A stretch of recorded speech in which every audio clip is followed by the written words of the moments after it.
Hey, what is up guys? This is Gian of Gadget Pilipinas, and of course we have here with us the owner of Iron Meets Wood, Cholo. Sir, tell us about what's happening right now here at Salo Salo dito sa Quezon City. So ito yung yearly keyboard meetup. So this is our 6th year event. So yung Iron Meets Wood is a workspace furniture. Yeah. So we started back in 2019.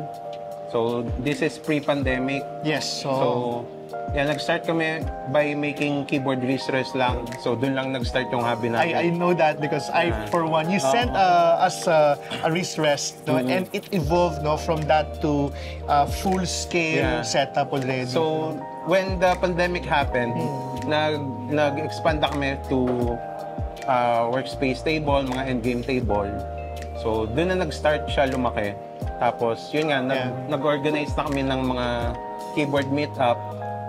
So, parang kami din yung pioneer nun. Yes. So, kaya ngayon, gusto namin buhayin ulit yung community since medyo humina na siya nung previous years. Yeah, kasi di ba, during the pandemic, that was really the height. It was the peak ng kasi walang ginagawa yung mga tao. Pero alam mo, this is really nice because this time, bumabalik na uli.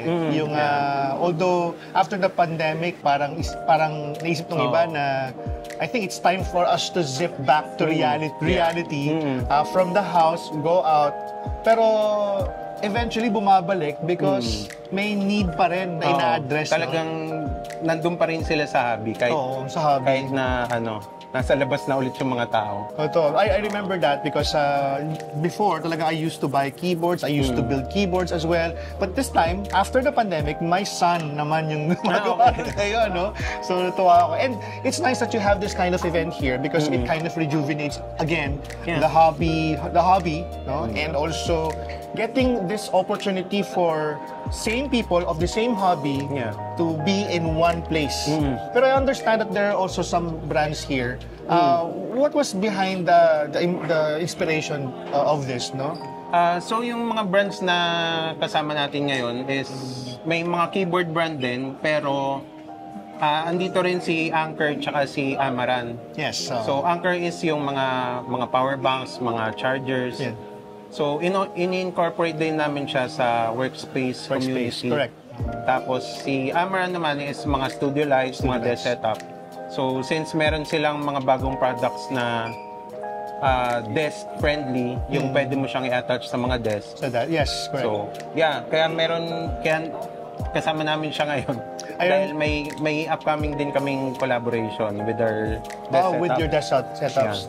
You've had several collaborations also in the past. You had collaboration with, I believe, Digital Walker before, no? Parang, madami na din. Even at our ROG, tama ba? No? Yes, sir. Yes. So ROG is also here, no? Yeah, Asus is here.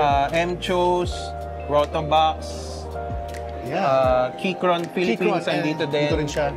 Tsaka meron din tayong independent brand na local artist siya, Posture Atelier.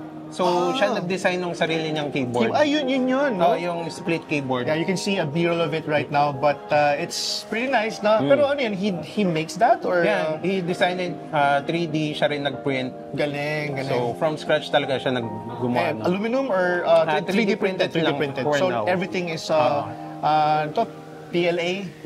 no? PLA.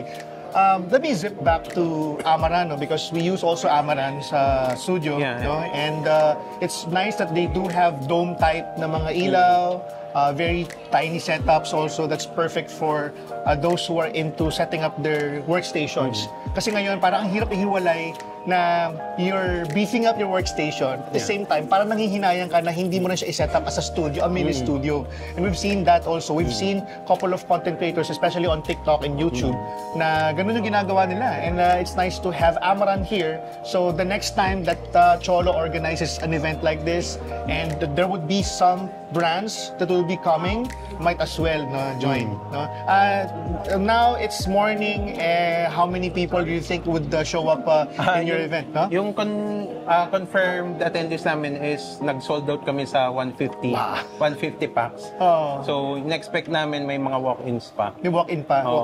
And do you charge like how much for the walk-ins? The same price? Sa walk-in, $799. Okay, just a little bit more. That's good. I mean, I think that's also fair, especially for the deals that you'll be getting here. They're selling 20% discount from Amaran, Anchor. I think sa Anchor, may mga sale, naka-sale din sila ng mga... Sa Iron Meats Wood, may 50% off kami.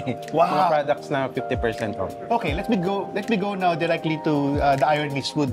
Iron Meats Wood, you guys create the setups. Yes, you mentioned earlier, you started with wrist rests. Ano na yung expanded lineup ng mga products ninyo?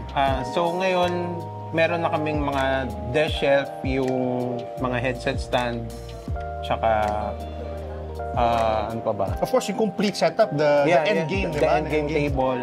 So gumagawa din kami ng mga customized furniture. So hindi lang siya sa workspace talaga.